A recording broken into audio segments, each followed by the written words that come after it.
বিশ্বব্যাপী লক্ষ লক্ষ শ্রমিক ইন্ডাস্ট্রিতে কাজ করছেন, কিন্তু আমরা কি তাদের মানবাধিকারের বিষয়ে সচেতন?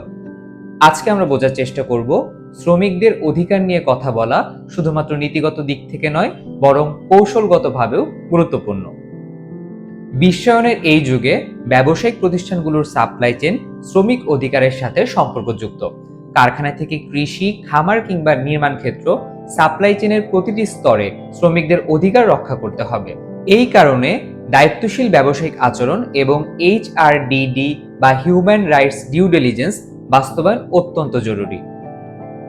দায়িত্বশীল ব্যবসায়িক আচরণ বলতে বোঝায় শ্রমিকদের অধিকারকে সম্মান করা, নৈতিকভাবে ব্যবসা পরিচালনা করা এবং পরিবেশের রক্ষা করা।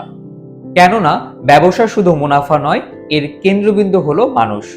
শ্রমিক অধিকার ও পরিবেশগত অধিকার লঙ্ঘন হলে ব্যবসার অস্তিত্ব হুমকির মুখে পড়বে।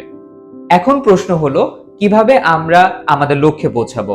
আর এখানেই আসে HRDD বা হিউম্যান রাইটস ডিউ ডিলিজেন্স। এটি এমন একটি প্রক্রিয়া যার মাধ্যমে ব্যবসায়ী প্রতিষ্ঠানগুলোর কার্যক্রম শ্রমিকদের মানবাধিকারের ওপর কি কি নেতিবাচক প্রভাব ফেলে তা মূল্যায়ন ও মোকাবেলা করা যায়।